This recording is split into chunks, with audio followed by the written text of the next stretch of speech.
When you put your hands on your dantien, should you put your left hand or your right hand on top? Does it make a difference? So that is, I would say, probably one of the most common questions I get asked when I'm teaching Qigong workshops. So that is going to be the topic of this episode of Qi Life.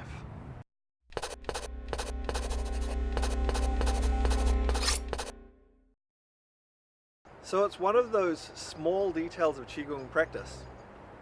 And when I think about it, I think it's interesting that this question comes up so often, because often it comes up as a genuine, spontaneously occurring question for someone who's at a workshop or in a class. Other times it'll be someone who has done Qigong before and maybe they've been told one thing by one person and something else by someone else, and they're wanting to get some clarity on that or maybe understand it some more. But often it's something that just seems to come up in the moment, and so I think that maybe tells something about it, that people notice it enough that it's having enough of an effect for them to notice, to ask a question about it. So I think that in itself is interesting. But I'm not going to go and just tell you to definitely always do this or always do that. If you've watched some of these videos before, you'll know that that's generally not my approach. Rather, I'm going to explain some of the details of the how and the why of why placing your hands in different ways will have a different effect on you, and then how you can choose for yourself what is going to be best for you in your Qigong practice.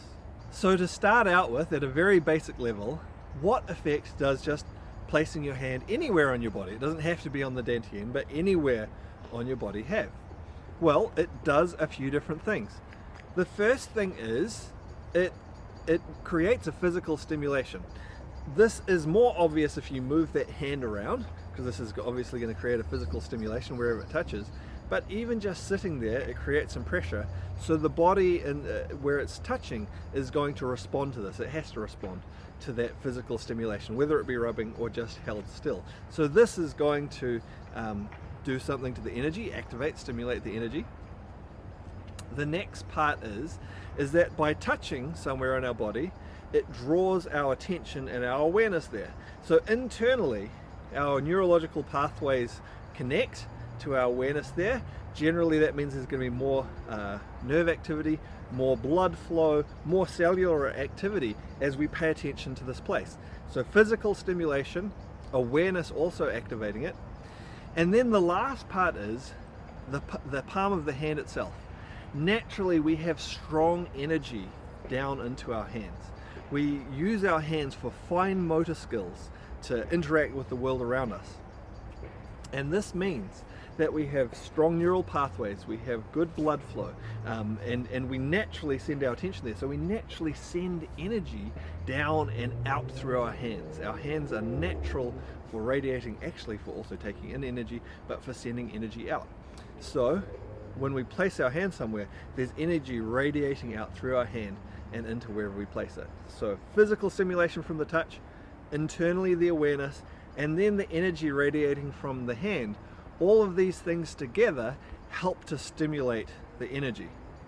In general, there are going to be 4 main times that we're going to place our hands on our lower dantien, or on our dantien. We could put them on our other dantiens as well, of course. But commonly, you're going to see people placing their hands on their lower dantien. And again, 4 main times when this will occur. For those of you who don't know where the dantien is, find your belly button, and then a good way to find it, I think, is stick your thumb in your belly button, let your hand sit underneath it.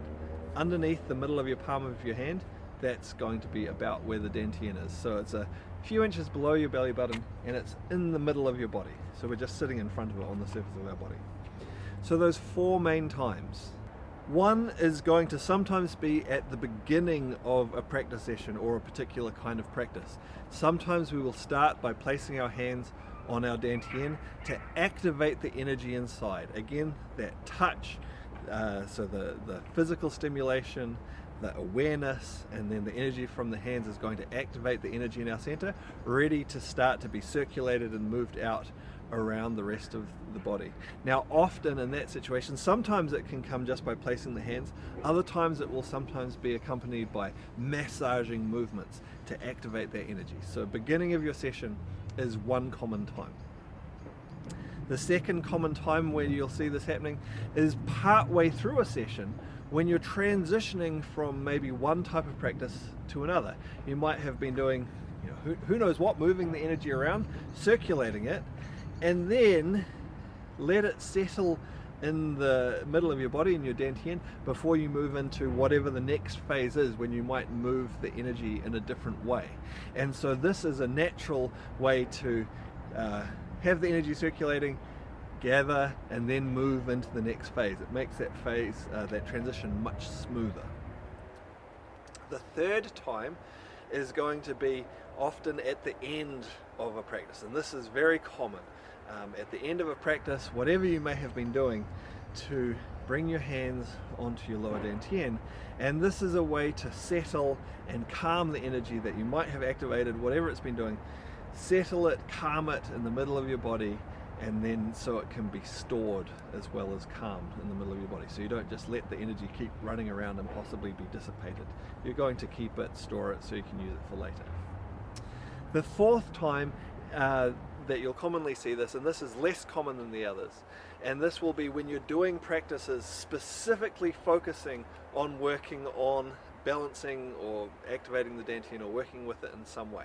Now this would apply to each of the dantien where you might place your hands on these, but that's when you have a specific focus, and this might be then combined maybe with specific breathing exercises or movements of the rest of the body while having the hands there, so that the focus and the stimulation stays focused on the dantien while you do whatever else you're doing, so that that effect becomes concentrated there, because that's what you're specifically focusing on. So those are the times when you're likely to see, or in your own practice, to place your hands on your dantien. Now what about this business of left and right? Does it make a difference? Why are people curious about that? Well, it's all about yin and yang. So the left hand is naturally more yin. The energy has a more yin characteristic. The right hand naturally has a more yang characteristic. Now, I'm not going to go into too much detail physiologically about why that is the case, but there's some really good reasons. One that I'll talk about just briefly is to do with the left and right side of the brain. So the right side of our body is controlled by the left side of our brain. The left side of our brain, we know, is responsible for more structured, more logical thinking, and so this controls the right side of the body more. The left side of the body is controlled by the right side of the brain. The right side of the brain is responsible for more free-flowing, maybe more creative type of thinking, and this goes to the left side of the body. And so naturally we have a tendency to do more of one kind of activity with one side than the other. It's natural, and this is part of why estimates vary, but up to 95% of the population are right-handed. Far fewer are left-handed. There's always exceptions. There's almost always exceptions in everything. But most of the population is right-handed, and that's because it's natural when you're using fine motor control to use a more logical, structured thinking process in order to do that fine motor control. For less fine control, we use the left. Now this doesn't mean that the left, like the right, is somehow better than the left. They're equally important. If I'm doing something with fine control with my left, often I'm stabilizing, supporting with my left in order to do it. So both are working together in different ways. They're very important to each other. A really, really clear example of this is with the legs, right? So if I kick with my right leg, whatever kind of kick that is, this leg is doing fine motor control. But this leg, my left leg, is stabilizing everything. It's making the whole thing possible for me to be able to, do what I'm doing with the other leg. So there's one kind of control and coordination in one leg, another kind of control in the other. This one is the more active, fine control one, this is supporting, stabilizing, steadying. And these correlate with yin and yang characteristics. So along with that, and again there are other aspects to this as well, this is going to have an influence on the quality of the energy flowing to each hand. There is energy flowing to each, but the quality will be different. More yang characteristics in the right, more yin in the left. So the right is going to be more active, lighter, warmer. The left is going to be more calm, heavier, and then also cooler. So, and other yin-yang characteristics as well are going to correspond to the energy of each hand. Okay, so now that we have some theory, we can finally get to the bit of which hand should you put on top of which. This is what it's going to do. If you put your left hand in contact with the dantien, with the right hand on top, this is going to strengthen the yin characteristic because you have yin energy supported by yang, but the interface to the dantien is yin. If you put the right hand on top of the dantien with the left hand on top, you have yang energy supported by yin, so it's the yang that will be strengthened. So left, right on top, strengthen the yin, right, left on top, strengthen the yang. Which one should you do though? One of the common ways that this is decided, one of the common criteria for this, is which gender you are. And even in this, there are different opinions, different points of view on this. So female is more yin, male is more yang. A male may want to strengthen their intrinsic quality of being yang by going right then left to strengthen their intrinsic yang. A female may want to strengthen their intrinsic yin, left then right, strengthen and support their female, their yin qualities. That is what I most commonly as a basic recommendation to people make. But there's another point of view on this as well. If a male is very, very yang, they may need yin to counterbalance that and keep it in balance, in which case they would put their left with their right on top. The same thing can apply to a female. A female might be extremely yin, in which case she needs more yang, right with the left on top, in order to harmonize her energy. Here's the thing though, not everyone is the same. You're going to have some males that are extremely yang, some males who may be quite yin. Obviously there's a general pattern. Overall, males as a whole are more yang. Overall, females as a whole are more yin. But there's a lot of variety within that. And so you may have some males who intrinsically, it's very beneficial for them to reinforce their yang energy. You'll have some who actually need to tone it down, bring it into balance, harmonize it, in which case it's going to be better for them to strengthen their yin, and vice versa for females, right? So everyone is actually an individual. Beyond this, different situations in your life may create different requirements in your energy. Now this could be things to, like quite long-term things like in your work situation or your relationship or so on, that create changes in your level of energy and quality of your energy, how much yin, how much yang you have, and so on, which would change which is best for you at the time. It can also be shorter term things, like if you have maybe an infection like a virus that's making your energy very, very active, well, activating it further with more yang may not be the best thing for you. You might want some yin to calm it down. It could be something maybe not quite as acute as that. It might be just having some weak or slow digestion, right? In which case maybe some yang is going to strengthen that up so that it can become more active.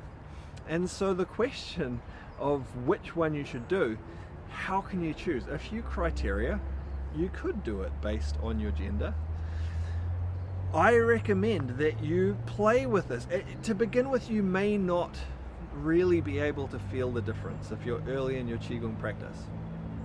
But after you've practiced for a while, it's quite likely that you are going to, with a little bit of quieting yourself down, tuning into your energy, that you are going to be able to feel the difference between yang and yin stimulation with the hands, and you will be able to feel what difference it makes to your energy and how it feels inside, and you'll be able to feel, feels like I need this one right now, feels like I need this one right now. And if you're able to do that, you will be able to adapt. You'll probably have a pattern, a habit of most of the time doing one, because most of the time your energy state is going to be similar. But then as maybe you eat something that upsets you, or you have something else that goes on in your life and your needs change, you'll be able to go, oh, that doesn't feel quite right. And you will know enough to be able to know, oh, it's time, I'll try it the other way. That feels like what I need right now. And not only that, that will actually give you insights that you might apply to other aspects of your life once you recognize, hey, I need more yin more right now, or I need more yang right now. Also, of course, if you have someone, perhaps you have a health condition or something that you're seeking help with, and maybe a medical Qigong practitioner or Qigong healer, if you looked at one of my recent vlogs, you'll know there's some discussion about what the best term for that is, might give a recommendation to you and say, hey, you know what, at the moment you need to reinforce your yang, or you need to reinforce your yin.